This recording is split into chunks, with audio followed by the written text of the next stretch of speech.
Maintenant, allons dans la franc-maçonnerie afin que vous compreniez qu'on s'appelle les prieurs de Sion, on deviendra les Templiers chevaliers, et après les Templiers chevaliers, on deviendra la franc-maçonnerie. La franc-maçonnerie aura d'autres noms qui s'appelleront la Ligue des Nations plus tard, et la Ligue des Nations changera son nom pour devenir le CFR, la Commission trilatérale de 1973. Tous ces noms sont des changements de nomenclature avec le même esprit et les hommes qui passent par la même formation. J'ai avec moi des documents qui normalement auraient pu faire partie de ce matin, qu'on appelle le plan, le grand plan. Et à l'intérieur du plan, eh bien, nous est livré la formation que doivent recevoir ces hommes. Je vous soustrais à tout cela, je vous dis simplement ceci, mentir doit devenir une deuxième nature pour ces hommes. Le mensonge est l'outil le plus important de ces hommes. Il faudrait que vous compreniez que ces hommes, la plupart de nos grands politiciens qui prennent les décisions, sont membres de ces organisations. En 1723, on publiera à Londres « The Constitution of Freemasons », l'implantation par les Anglais des loges maçonniques en France, arrive vers 1725. En 1738, la première obédience française, qu'on appelle Fédération des loges, voit le jour. C'est la Grande Loge de France. En 1773, apparaît une autre obédience qu'on appelle le Grand Orient de France. Si jamais j'entendais parler du Grand Orient de France, c'est une loge maçonnique. La loge de Londres se proclame la Grande Loge d'Angleterre. Et c'est elle qui compte alors des loges à travers tout le pays, en Angleterre. Et même dans ses colonies. Le Canada est une colonie Angleterre, les États-Unis, la Nouvelle-Zélande et l'Australie. Les Anglais vont l'exporter jusqu'en Turquie, en Chine, au Nicaragua, en Europe, c'est la contagion dans les Pays-Bas, en Autriche, au Luxembourg, en Hollande, en Allemagne, en Hongrie, la Roumanie, la Bulgarie, la Grèce, la Suisse, les pays scandinaves, la Russie, l'Europe méridionale et le Portugal. Autrement dit, la franc-maçonnerie est partout, dans tous les gouvernements mondiaux. Et quand vous comprendrez leurs objectifs, vous verrez dans un instant que vous comprendrez ce que c'est que la franc-maçonnerie. Publiquement, écoutez bien, publiquement, cette société se veut une société philanthropique. Messieurs, dames, il faut que vous vous déshabilliez de votre naïveté. Nous sommes naturellement naïfs. Si quelqu'un nous dit qu'il travaille au nom du bien, on donne son sang. Soyez sur vos gardes. C'est-à-dire qu'ils étaient axés sur les bonnes œuvres et ils prônent des valeurs justes et des valeurs morales. Mais dans les faits, il en est tout autrement. Le vrai visage de la maçonnerie n'est révélé qu'aux initiés du très haut niveau. Les francs-maçons du 20e degré ne connaissent rien de tout ça. C'est une farce monumentale. C'est des cours de sociologie, de protection entre eux, jusqu'au 30e degré. Au 30e degré, l'initiation doit se faire en reniant Jésus, en reniant la Bible et en donnant sa vie à Lucifer. Le vrai visage de la maçonnerie n'est révélé qu'aux initiés. William Hurst, un haut dignitaire des loges, écrit ceci, l'initiation maçonnique. Pour ceux qui désirent simplement une organisation sociale, un peu de cérémonie pittoresque, c'est une bonne occasion pour eux. Mais la maçonnerie ne sera jamais plus qu'une formalité pour eux, parce que comme elle a toujours été pour beaucoup de gens. Et eux-mêmes resteront toujours, on parle des maçons qui précèdent le 30e degré, resteront toujours dans l'ignorance de la signification et de son but et de ses grandes possibilités. Albert Pike, dans son livre Morale et dogme des anciens rythmes rituels écossais, écrit en page 819, une partie des symboles y sont divulgués à l'initié, mais ce dernier est intentionnellement induit en erreur. On ne veut pas qu'ils comprennent. Ils ne sont pas encore assez engagés, ils n'ont pas fait les preuves. Leur vraie explication est réservée aux adeptes et aux princes de la maçonnerie. Il nous dit ceci dans ce livre qui fut préparé pour le Conseil suprême des États-Unis. La Bible, dit-il, avec toutes les allégories qu'elle contient. La Bible n'a aucune allégorie. N'exprime que d'une manière incomplète et voilée, disent-ils, la science religieuse des Hébreux. La vraie philosophie secrète et traditionnelle ne fut écrite que plus tard sous des voiles encore moins transparents. Ainsi naquit une seconde Bible inconnue des chrétiens, ou plutôt incomprise par eux. 3 points. Toutes les vraies religions dogmatiques sont issues, tombez pas dans l'erreur, disent-ils, de la Kabbale, et elles y retournent. Toutes les associations maçonniques lui doivent leurs secrets et leurs symboles. Mes amis, vous avez à la télévision communautaire dernièrement un groupe de personnes avec la présidence de M. François Bibeau, un homme qui s'appelle Van de Ban, qui répand la doctrine de la Kabbale. Si vous écoutez le canal 13 ou le canal dans vos municipalités, cet homme enseigne la Kabbale telle qu'elle est là. Et je suis allé à cette émission à Drummondville qui a passé à travers la province. Et puis, j'ai expliqué où nous étions dans le temps. Et maintenant, il est difficile pour nous d'aller dans des postes de télévision communautaire ou à la radio pour apporter la vérité. Mais ces hommes entrent à volonté. Et vos propres enfants, vous-même, vous êtes à journée longue balayés par cette science, disent-ils, qu'est la Kabbale, où Dieu est exclu. La maçonnerie est une religion. Dans le livre du maître d'Oswald, Wirth, nous lisons à la page 22, « Reste à savoir si la franc-maçonnerie est oui ou non une religion. » Il dit ceci, « Cesserait-elle d'en être une parce que les autels de ces temples sont consacrés au culte de la liberté, de la fraternité et de l'égalité. » Voilà 3 mots que je voudrais que vous connaissiez. Liberté, fraternité, égalité. Ce sont les thèmes, les mots-clés de la franc-maçonnerie internationale. Ce sont par ces mots qu'eut lieu le rassemblement de la Révolution française. Ceux qui ont étudié l'histoire un peu se souviennent très bien que Robespierre publiait des documents dans lesquels on proclamait la liberté, la fraternité et l'égalité. Cette liberté vous dégageait de toute autorité civile ou divine. Elle est la même aujourd'hui. Ce sont des mots clés que vous devez retenir. En Égypte, les confréries des bâtisseurs jouaient un rôle prédominant. Pharaon lui-même était un maître d'œuvre. Ils avaient des choses secrètes qu'on appelle la langue sacrée, la science des symboles, le déchiffrement des lois créatrices, l'astrologie, la magie, l'alchimie, pour ne citer que quelques-unes. Albert Pike est un grand pontife de la franc-maçonnerie universelle du 33e degré. C'est le grand prêtre de l'Église satanique qui déclarera le 14 juillet 1889 ce que nous devons dire à la foule. Il ne dit pas cela aux francs-maçons du 10e, 20e, 29e degré. Il faut commencer au 31e degré. Voici ce qu'il leur dit. Ce que nous devons dire à la foule, c'est que nous adorons un Dieu, mais que le Dieu que nous adorons est sans superstition. À vous, grands inspecteurs et généraux souverains, nous disons ceci pour que vous puissiez le répéter aux frères du 32, 31 et 30e degré. La religion maçonnique devrait être pour nous tous initiés de haut degré, maintenue dans la pureté de la doctrine luciférienne.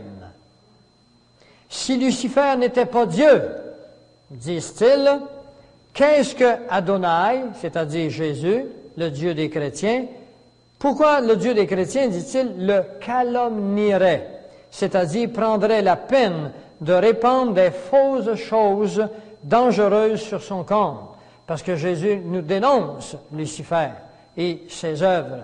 Alors il dit, s'il n'était pas Dieu, pourquoi Jésus le dénonce?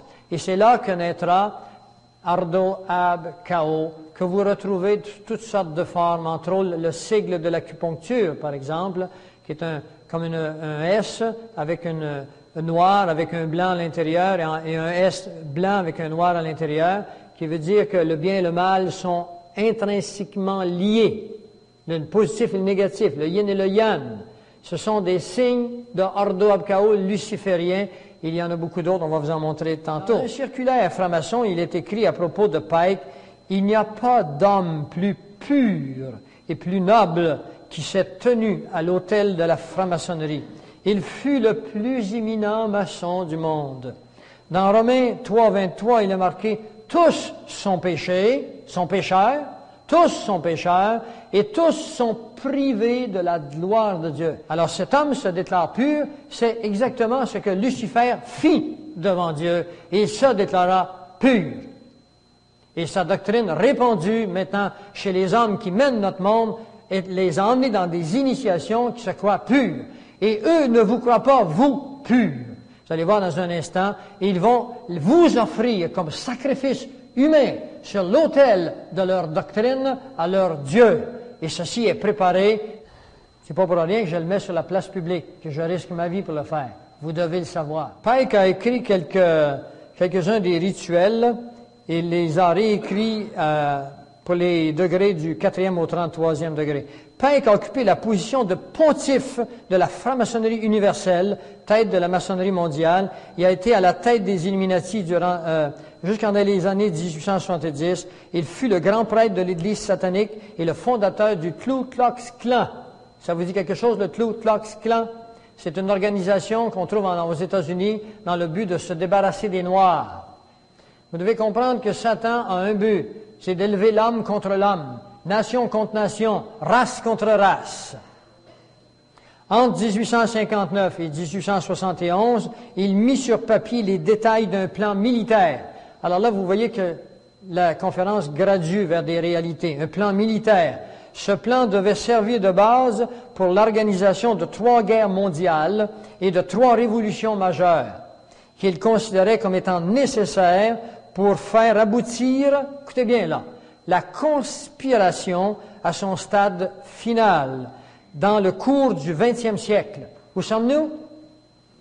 20e siècle. Mais avant l'invention de la radio par Marconi, des scientifiques eux-mêmes, des Illuminati, avaient mis sur pied un tel système pour Pike et les chefs directeurs qui faisaient partie du conseil, qui leur permettait de communiquer secrètement entre eux. Ce que je suis en train de vous dire ici, c'est quand Pike était là avec son groupe, ils avaient déjà la science à leur pouvoir, avant que le public ait cette science qu'est la radio, puis ils se communiquaient des événements, ils les faisaient arriver dans différents endroits du monde, et les gens se demandaient comment ça se faisait que ça arrivait ensemble. C'est que les sociétés secrètes, eux, se communiquaient entre eux par la science qui existait, qui était cachée au public. Vous devriez comprendre que nous avons la même similitude aujourd'hui. Nous pensons, nous, public, que nous avons, parce qu'on connaît les ordinateurs, on connaît ainsi de suite, que nous avons la science de notre côté. Sachez que les Illuminati mondiaux, qui sont les grands que je vous révélerai cet après-midi, ont une science énormément plus avancée que toutes celles que vous connaissez, qu'il a été révélée par Lucifer lui-même, afin de s'emparer de la planète dans un proche avenir. C'est le même monde qui se répète. Ce fut la découverte de ces communications secrètes qui permirent à des officiers d'intelligence de comprendre les événements qui, en apparence, étaient sans lien entre eux, qui prenaient place en même temps. Le plan de Pike pour provoquer les guerres, les révolutions, était simple. Il requérait que le communisme, le nazisme, le sionisme politique, ainsi que d'autres mouvements internationaux, soient organisés et utilisés pour fomenter 3 guerres globales et 3 révolutions majeures. La Première Guerre mondiale devait se faire pour permettre aux Illuminati de renverser le pouvoir des tsars en Russie et de faire de ce pays le château fort du communiste athéiste. Les différences entre les Britanniques et les empires allemands furent mises en évidence et exagérées par, écoutez bien le nom, des agents espions qu'on appellera des agentures. Mettez ceci dans votre vocabulaire, des agentures. Les agentures des Illuminati qui sont partout aujourd'hui dans notre monde politique, afin d'être utilisées pour fomenter ces guerres. Une fois la guerre terminée, ordo ab chaos, le communisme devait être érigé en vue de détruire d'autres gouvernements et affaiblir le christianisme. La Deuxième Guerre mondiale devait pour sa part se faire à partir de l'exagération des différences qui existait entre les fascistes et les sionistes politiques. Alors, on met beaucoup d'importance sur un mouvement plus que sur une autre, puis on crée ainsi des tensions, et quand les tensions sont prises, on crée un événement, on met le feu aux poudres, puis la guerre prend. C'est comme ça qu'on peut faire prendre des choses. Il y a des gens qui ont cette capacité, quand ils arrivent entre deux personnes qui normalement sont en paix, et un troisième arrive, et tout le monde se chicane. Ils ont cette capacité de mettre le feu aux poudres. Eh bien, il y a longtemps qu'ils savent ça, eux.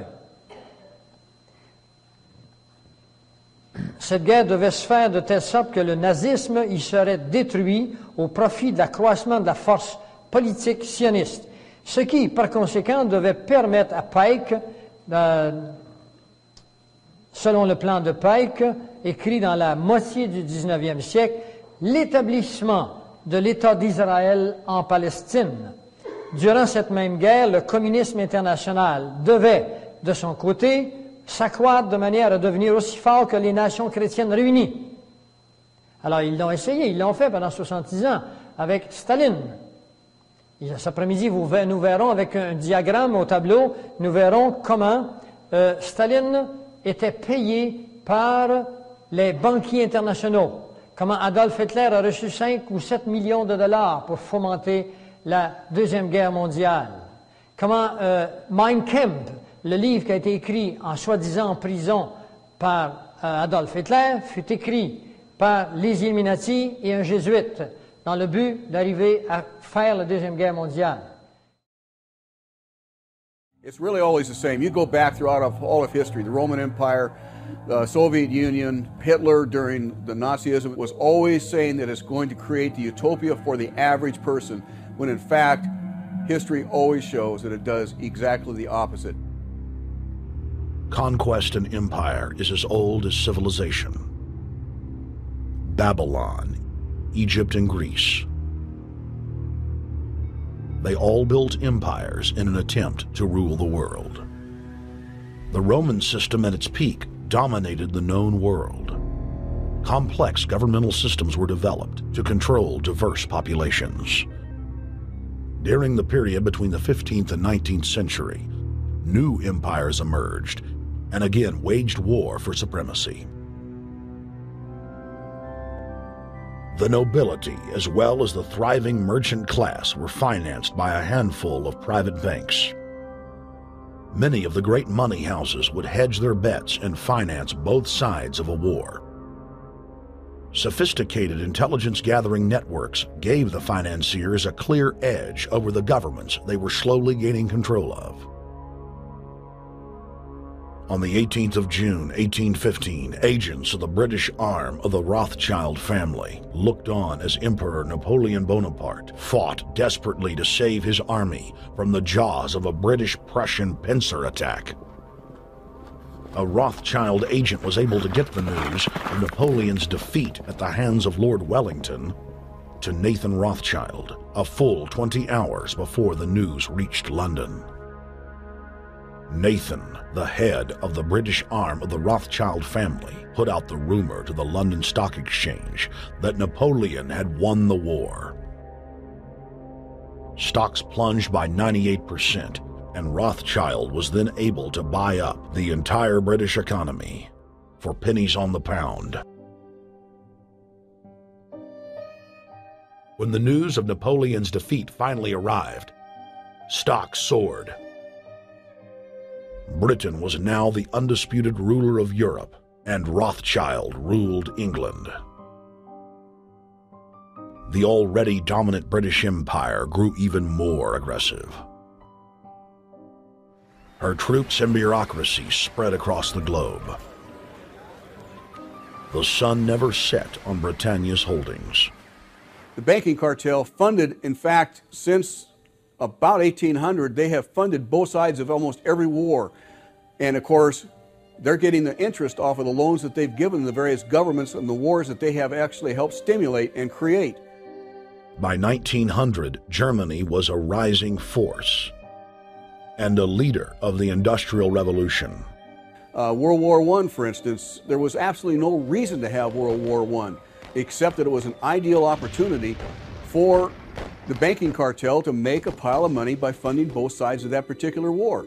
On June 28, 1914, the heir to the Austrian-Hungarian throne, Archduke Franz Ferdinand, was assassinated while traveling in a motorcade.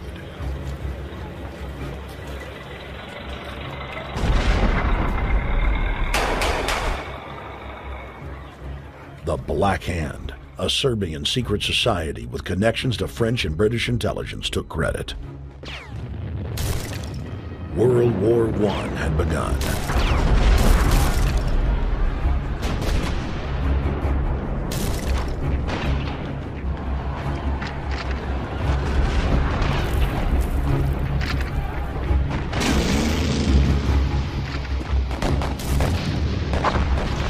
Armaments companies financed by Rothschild-controlled banks in Germany, France, England, and Austria bankrolled all the factions.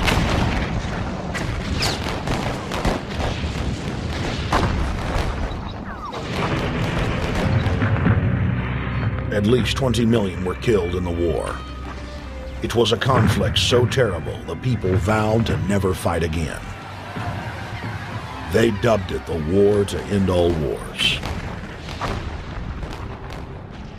Question is, why did they want war? Well, first of all, is money and power. But secondly, they wanted to create the League of Nations. They had this in their plans all along, and as a consequence, once the war was over or about to be over, they began to formulate this idea of a League of Nations, so this would never ever happen again. Hundreds of years of practice made the British experts at hiding their empire behind puppet governments and councils. In the name of stopping all future conflicts, they proposed that countries would join a League of Nations. Their true intention was for the League to serve as a framework for world government.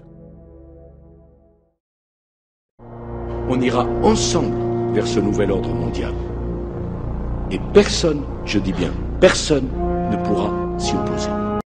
Car à travers le monde, les forces au service du changement sont considérablement plus fortes que les conservatismes et les immobilismes. En 1975, une découverte est effectuée dans une librairie parisienne. On y trouve des parchemins désignés sous le nom de dossier Le Carré.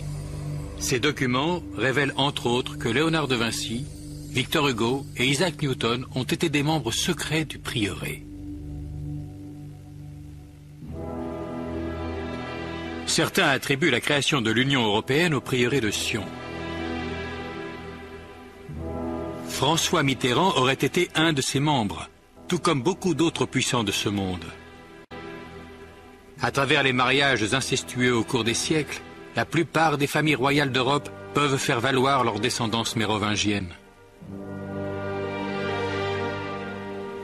On dit que les 44 présidents des États-Unis seraient tous issus de ces familles royales.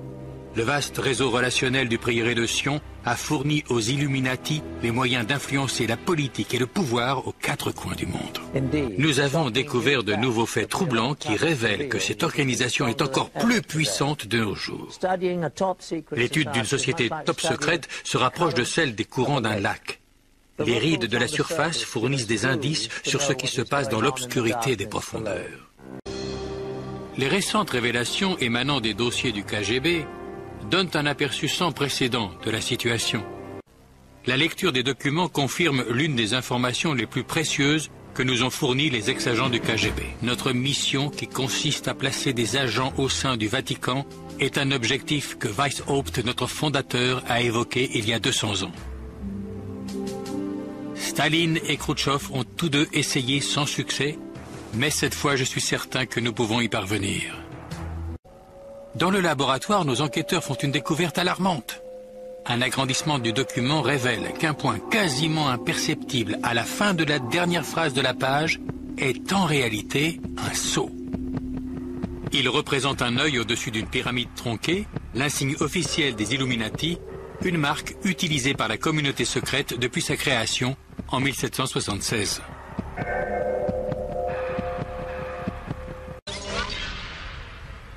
Nous nous sommes procurés d'autres documents du KGB. Une fois encore, le point final de la dernière phrase du document dissimule une pyramide coiffée d'un œil, le signe officiel des Illuminati.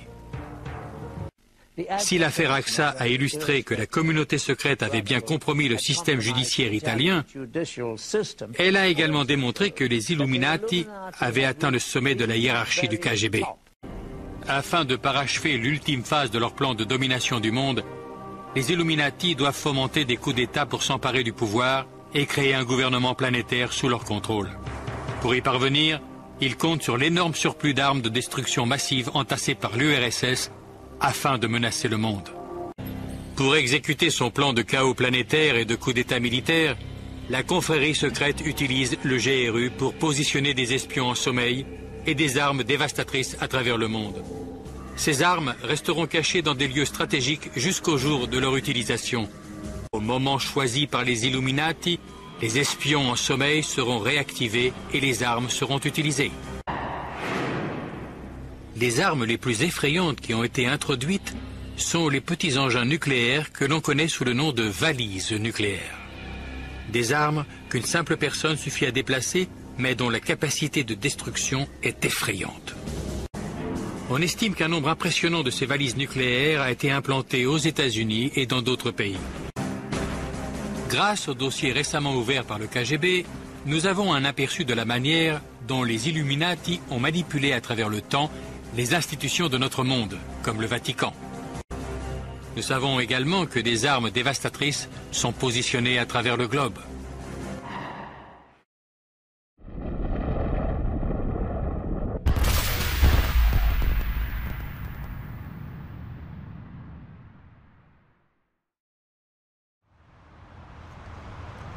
Bilderberg was founded by David Rockefeller and the Rothschilds in Britain and Europe. They're still the main powers. Baron Evelyn D. Rothschild, a male, attended for many years. Rothschild is still represented. You'll see them on the list of participants. Somebody representing the Rothschild group. They are the main powers behind Bilderberg. The Dutch Royal Shell is part of the Queen's fortune. Of course, the Rockefellers have always had heavy oil interests. That was the original source of their old money from the old man. President Woodrow Wilson, who had spearheaded the establishment of the private Federal Reserve System in the United States in 1913, strongly supported the establishment of the League of Nations. Woodrow Wilson was a very naive president. He was basically a college professor that was grafted into this whole system. The League convened in Paris in 1919, but many nations recognized it as a threat to their sovereignty and refused to join. Frustrated by the U.S. Congress blocking the League of Nations, British intelligence, with the help of the Rockefeller family, set up the Council on Foreign Relations in New York City in 1921. The Council recruited the best and brightest of American life to support the growth of the Anglo-American Empire. The CFR's stated mission is to abolish all nation-states in favor of an all-powerful world government administered by a tiny elite. By 1930, the promoters of world government had split into two interlocking camps: the Fabian socialists centered in London, and the fascists based in Italy and Germany. National Socialism will use its own revolution for establishing a new world order. Adolf Hitler. Supporters of the fascists in the United States and England believed that the military should be used to quickly transform the world into a new world order, while the more sophisticated practitioners of globalism stated that incrementalism was the sure path to world domination. Congressional Medal of Honor winner Major General Smedley Butler went public in 1934, exposing an attempt by the robber barons to launch a military overthrow of the United States. The war hero testified to the McCormick-Dickstein Committee in Congress that some of the most powerful men in America had tried to recruit him to lead a military coup so they could set up National Socialism in the United States.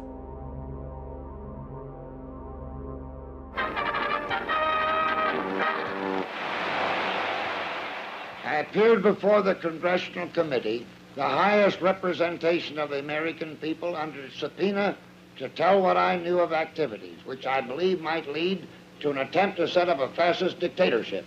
I was supposed to lead an organization of 500,000 men, which would be able to take over the functions of government. The fascists had also made deep inroads in England. Edward VIII, King of England, was forced to abdicate the throne because of his public support for Hitler.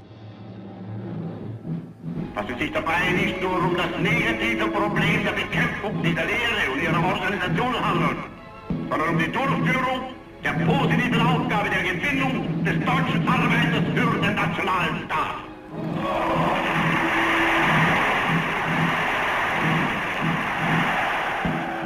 Though the German-led fascist camp was strong, the Fabian Socialist Bloc was able to maintain control of the U.S., Russia, and England.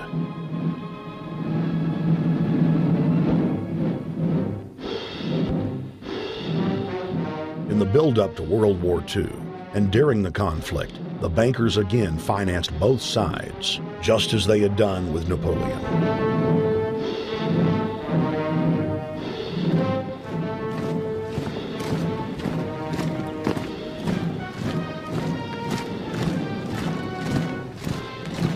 With the rise and fall of the Third Reich, Europe lay in ruins.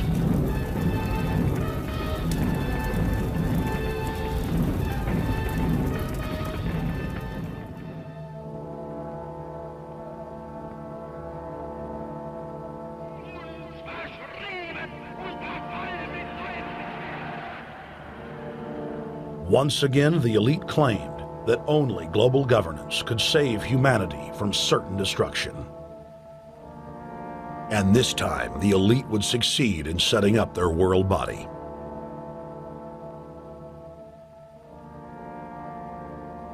In April of 1945, at the Presidio Naval Base in San Francisco, the United Nations was founded by the victors of World War II. The United Nations complex was then built in New York City on land donated by John D. Rockefeller. Shortly after the elite established the United Nations as their base in the United States, the newly formed World Council quickly began work on the next phase in their plan, the incremental formation of continental superstates. The first step in their trilateral plan was the creation of the European Union. Unifying Europe had been tried many times and was extremely unpopular. Where Napoleon and Hitler had failed to accomplish their goals using force, the globalists would succeed using stealth. The British spearheaded the formation of the Council of Europe on May 5, 1949. The Treaty of London claimed to only establish trade ties between European nations, like NAFTA or GATT in North America. Its true intention was the formation of a European superstate.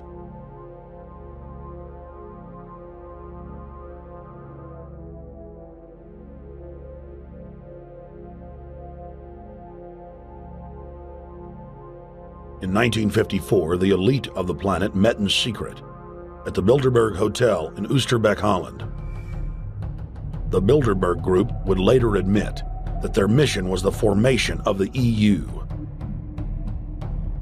Once the EU was established, under the guise of trade deals, a North American Union and Asian Union would be formed. The three interlocking superstates formed the core of the global government, while the United Nations would serve as a world regulatory and enforcement body over the Third World subregions. The Bilderberg Group consists of the heads of all of the managing roundtable groups that steer individual countries. Picture the elite power structure of the world as a giant pyramid, with only the elite at the tip top of the capstone. Vous pouvez nous dire juste un petit mot pour nos auditeurs qui éventuellement ne connaîtraient pas le Bilderberg? Au Bilderberg, ça a été créé donc en 1954 par Joseph Ratzinger et Rockefeller. David Rockefeller, qui est toujours vivant d'ailleurs, qui a 96 ans, il est 1915. Et en fait, l'objectif, c'est de réunir la crème de la crème politique, économique, journalistique, pour faire avancer la cause mondialiste. Et c'est intéressant de voir que donc chaque année il y a une réunion, évidemment dans un pays européen, mais ou en Amérique du Nord, mais c'est toujours avec une protection policière extraordinaire, aucune référence journalistique. C'est bien simple, vous avez une réunion de Bilderberg en 2003 à Versailles. Versailles était verrouillé par les flics, les militaires, tout ce que vous voulez. Il n'y a pas eu un mot dans la presse. Et pourtant, il y avait tout le gratin politico-économique des grandes puissances réunies. Pas un serait cru mercredi soir devant le dîner du siècle. Voilà, mais là encore, parce que là c'est planétaire. Et enfin, le dernier dîner du siècle, il y avait de la présence policière quand même. Oui, quand même. Mais sauf si la vidéo a été enlevée, mais sur Dailymotion YouTube, pour les internautes, vous tapez Bilderberg 2000 Bruxelles, et c'est le seul document officiel puisque c'est le journal télévisé belge RTL Belgique, donc la Christine Ockrent ou la Anne Sinclair du coin, qui présente le journal télévisé belge et qui parle de la réunion de Bilderberg qui a lieu en Belgique du côté de Bruxelles. Et ensuite il y a le reportage qui dure 3 minutes et il y a la vidéo. On voit filmer de l'extérieur, entre autres l'ami Dominique Strauss-Kahn. Voilà. Donc en fait, c'est le seul document officiel émanant d'un journal télévisé lambda, mais au moins ça montre que ça existe quand même. Je pense qu'il a des chances de louper la prochaine séance, l'ami DSK. Ah bon? Ah bon? Oui, peut-être, c'est vrai. Oui, c'est vrai. En attendant, il n'a jamais eu le temps de remettre son pantalon. Pour retomber sur nos jambes avec le groupe Bilderberg, il faut savoir que le nouveau président de la Commission européenne, Van Rompuy, a été choisi lors d'une réunion de Bilderberg. Oui. Vous y étiez, mon cher Eugène? Il faut lire les livres d'Emmanuel Ratier, mon camarade. Ou bien... Toujours très bien renseigné. Ou les livres de Pierre Hillard, bien sûr. Alors ça, je l'avais pas écrit parce que mes livres sont sortis avant, mais la réunion a eu lieu... c'est un site internet pro-européen. En plus, la référence c'est un site pro-européen qui s'appelle, en anglophone, qui s'appelle EU Observer. C'était en octobre-novembre 2009. Il y a le patron Bilderberg actuel qui s'appelle Étienne Davignon, qui est accompagné d'Henry Kissinger. J'ai envie de dire que je comprends pas, mais c'est l'Europe, il a rien à faire, c'est américain, Henry Kissinger. Bon, bref. Eh bien si, ça va de soi. Et ils ont fait passer un oral, comme un concours, à un certain Herman Van Rompuy, et l'oral s'est bien passé, il a été retenu. Voilà, donc pour montrer que ce sont ces gens-là qui décident, à titre petite information, un élément révélateur, quand il y a une réunion de Bilderberg, tous les participants portent tous un badge, avec leur nom, etc., puis voire même leur qualification, sauf 2. Le premier, David Rockefeller, le fondateur, c'est pas la peine d'avoir un badge. Et le deuxième, c'est la reine des Pays-Bas, la reine Béatrix, fille du premier président Bilderberg, le prince Bernhard. Prince Bernhard est le père de l'actuelle reine des Pays-Bas. Donc, vraiment, j'insiste sur l'importance des monarchies anglo-hollandaises liées aux pétroliers, la Shell, toutes ces entreprises. La reine des Pays-Bas est richissime, la reine d'Angleterre richissime. Donc vraiment, il faut pas voir uniquement le carrosse et la main qu'on agite, c'est autre chose. On the outskirts of the national capital today, black limousines with darkened windows converged on a hotel where private security guards imposed ironclad control. The limos carried royalty, political power brokers, and industrial titans to a secret meeting that will last all weekend. It's known as the Bilderberg Group. Could their objective be world domination? Every 4 years, Bilderberg meets in North America. And in June of 2006, we decided to travel to Ottawa, the capital of Canada. The site of Bilderberg.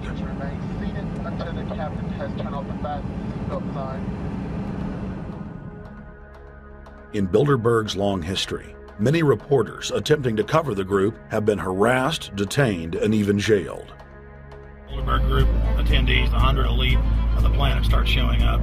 We're going to be getting here about 3:30 or so, and we'll see if we can catch any of the elites coming in.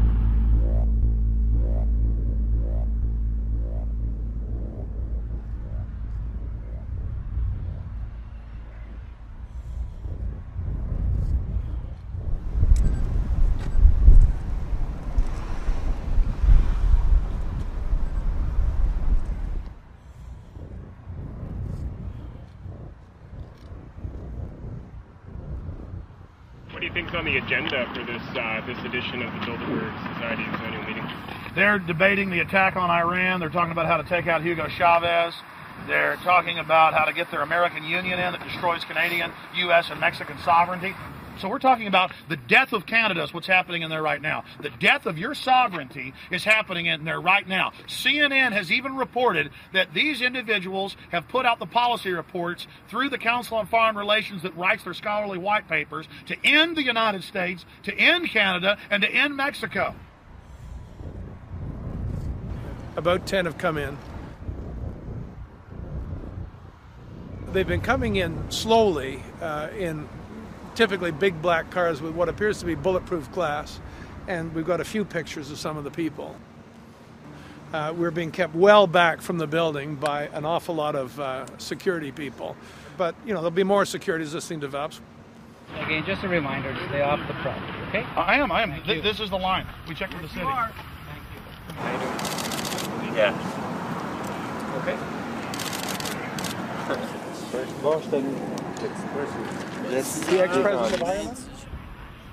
They're not fooling anybody any longer when you've got this many cops, you know, and detaining Alex Jones at the border.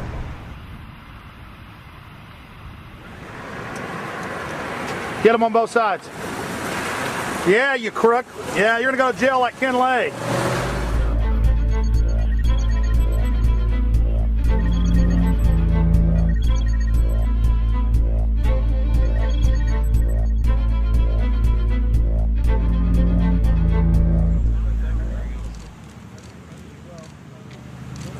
That's the boss.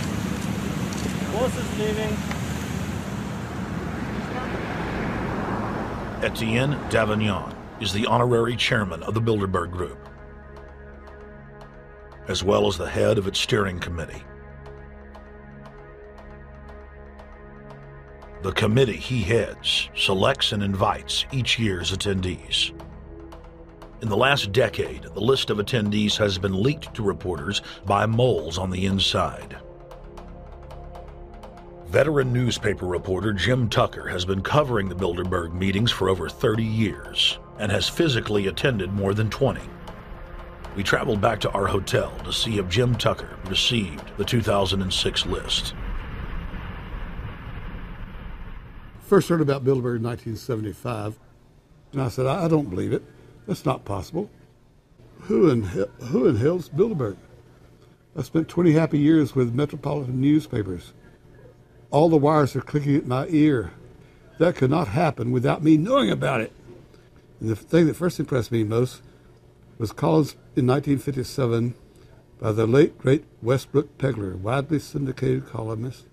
He wrote 2 lengthy columns about how approximately 100 leaders of international finance, heads of state, high public officials were meeting behind armed guards and closed doors on Jekyll Island, sealed off.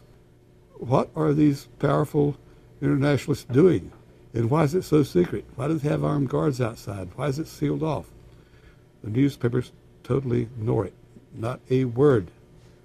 Total blackout in the United States. Since then, I've never stopped pursuing Bilderberg, or the whole international gangster organization led by Rockefellers and Rothschilds, as they manipulate the world for their own selfish interest.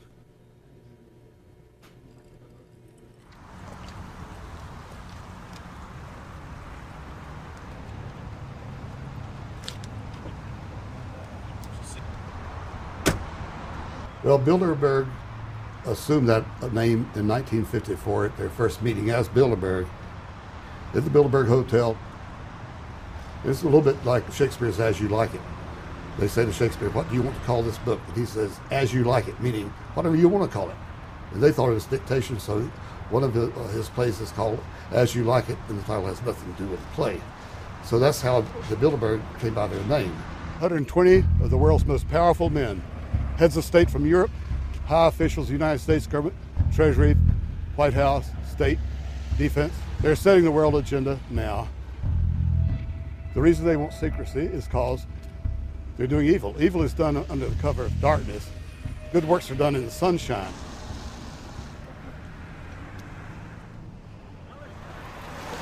Hi, how you doing? Good. Get off the property, please.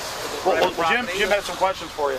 I need you to move off the property, please. Okay. It's private property. Sure. It's a public sidewalk. Oh, yeah, we are cooperating. Thank you. Right onto the sidewalk. Yeah, there's no implication that we aren't Right cooperating. onto the sidewalk and stay there, please. Sure, yeah, thank you. Great. Jim has some questions for you. Again, I need you to stay right on the sidewalk. Yeah. Thank you very much. We actually checked with the city. The property line's actually right here. Also, that's good. Property line's actually right here.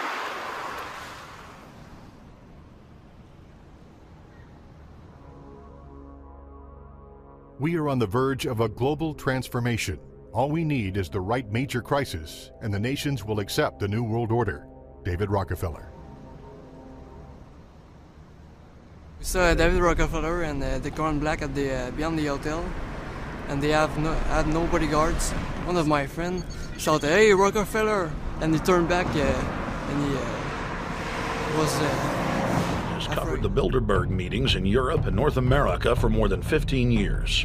His book, Club Bilderberg, has been translated into more than 20 languages and is a global bestseller. Estelin has photographed many past Bilderberg meetings. Rockefeller frontman Henry Kissinger is always a key participant.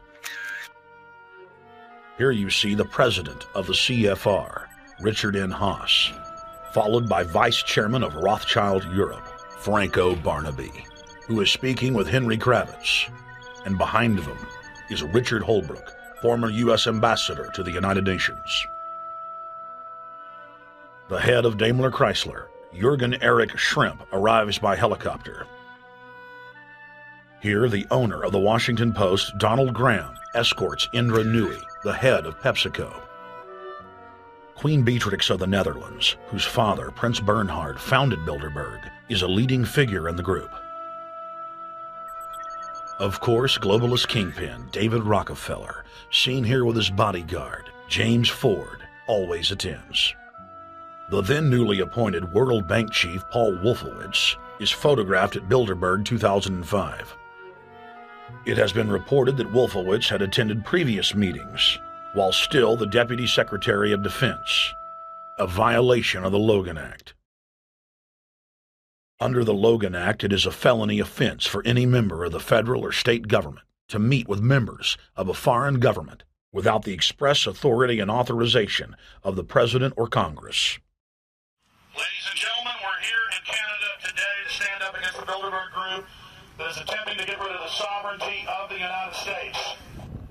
The truth of your world government has now been exposed. We know you are ruthless. We know you are evil.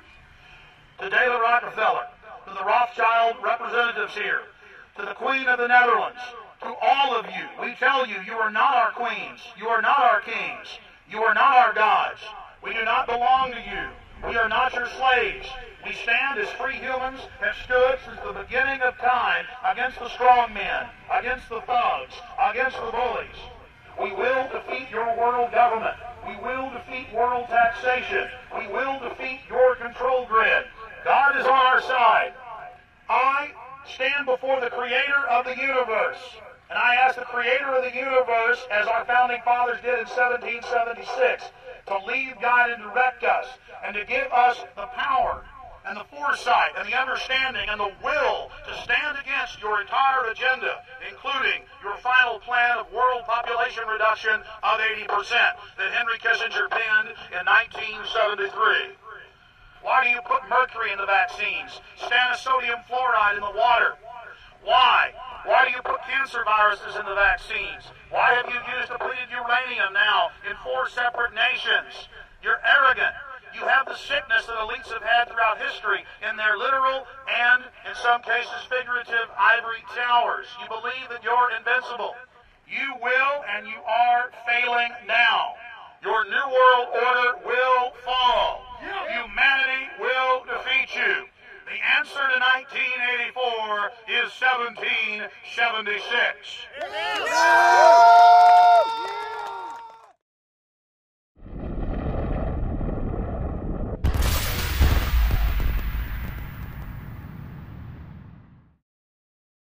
La Troisième Guerre mondiale, elle fut pensée pour se faire à partir de l'exagération des différences mises en évidence par les agentures, les agents espions des Illuminati et existant entre le sionisme politique et Israël et les chefs du monde musulman.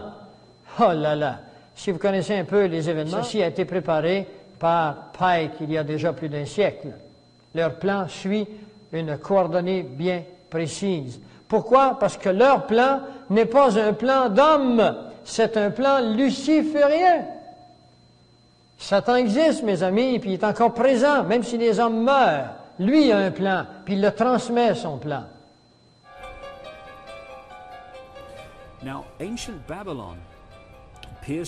Babylone semble avoir été le berceau de ces traces de demi-dieux. Quand ils sont arrivés à Rome, il y a eu l'Empire romain. Quand ils sont arrivés à Londres, il y a eu l'Empire britannique. Leur descendance s'est dispersée aux Amériques, en Afrique et en Australie, jusqu'en Chine. Quand on établit la filiation des personnes au pouvoir dans le monde aujourd'hui, comme le président des États-Unis, et il s'agit là de généalogie pure, sans rapport avec la conspiration, on voit les mêmes lignées réapparaître encore et encore. Quand on connaît l'obsession des Illuminati pour la filiation, toutes les pièces du puzzle se mettent en place.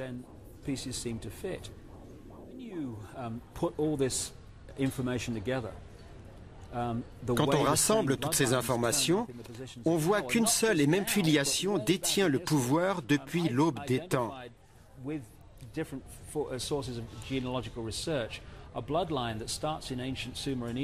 J'ai identifié avec différents généalogistes une lignée qui commence dans l'ancienne Égypte et remonte jusqu'à George W. Bush et Al Gore. On y trouve les grands noms qui ont fait l'histoire au cours des 5000 dernières années. C'est incroyable. Many of the United States presidents have blood relations with each other. The Bush lineage has blood ties to a great number of former presidents. George Washington, Millard Fillmore, Franklin Pierce, Abraham Lincoln, Ulysses Grant, Rutherford Hayes, James Garfield, Grover Cleveland, Teddy Roosevelt, William Taft, Calvin Coolidge, Herbert Hoover, Franklin Roosevelt, Richard Nixon, and Gerald Ford. Barion points out in his work that Bush is closely related to every European monarch on and off the throne, and has kinship with every member of Britain's royal family. Bush's family tree can be documented as far back as the early 15th century. He has a direct descent from Henry III and from Henry VIII's sister Mary Tudor. He is also descended from Charles II of England. And we also find that George W. Bush is a direct descendant of Godfrey the Bullion. Godfrey was the first king of Jerusalem after he recaptured it from the Saracens, which was the name for the Islamic faith during the Middle Ages. It is interesting to note that the current occupation of the United States in the Middle East was re-established by the same family, George Bush Sr. in 1991, and again by George Bush Jr. in 2003. George Bush Jr. is then found to be a cousin to both opposing candidates of his 2 terms in office, Al Gore and John Kerry.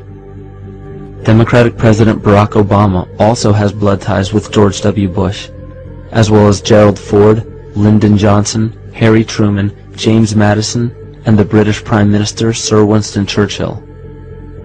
On the opposing side of the 2008 presidential ballot, John McCain is descended from Robert the Bruce, King William I of Scotland, and also Godfrey the Bullion. In either of those first 2 books, though, who knew you and Dick Cheney cousins? You know, listen, I don't think I'm going to family reunion. I don't know how I'll be greeted. We all know his father, but what about his cousins? A heartbeat away from the presidency is actually a blood relation. He's President Bush's 9th cousin once removed. Cheney's cousin Barack Obama is also Bush's 11th cousin. President Lincoln was President Bush's 7th cousin 5 times removed. And Bush shared more than just a ballot with John Kerry. That's right, they're 9th cousins twice removed. Trace the family tree far enough, and you get Madonna, Celine Dion, and Tom. Do you know their relatives? Obama is distantly related to 6 presidents: George W. and George H.W. Bush, Gerald Ford, Lyndon Johnson, Harry S. Truman, and James Madison. Obama's family tree also includes Sir Winston Churchill and Civil War General Robert E. Lee. Thank you all. Thank you. She's also related to beatnik author Jack Kerouac and the wife of Prince Charles of England. John McCain's ancestry was more difficult to trace, but it's known he's the 6th cousin of First Lady Laura Bush.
La Première et la Seconde Guerre mondiale ont été déclenchées pour créer les Nations Unies. Elles font commerce de la guerre. Les guerres comme les ponts sont des constructions humaines. Le nouvel ordre mondial fait commerce de la guerre. Il crée des guerres pour pouvoir négocier la paix. Ce bâtiment n'aurait jamais pu voir le jour sans l'aide de la Première et de la Seconde Guerre mondiale. Nous voulons prévenir le monde entier qu'il existe un groupe de gens corrompus, débauchés, dépravés, dont le but est de placer le royaume où nous vivions en paix sous l'hégémonie de leur maître infernal, Lucifer. Ils croient en Lucifer. Ils aspirent à une société satanique, ça ne fait pas de doute. Dans la Bible, il est dit que les derniers jours, 10 souverains dirigeront le monde et qu'ils seront soumis à un seul esprit. Ces 10 hommes œuvreront avec acharnement au service de l'Antéchrist.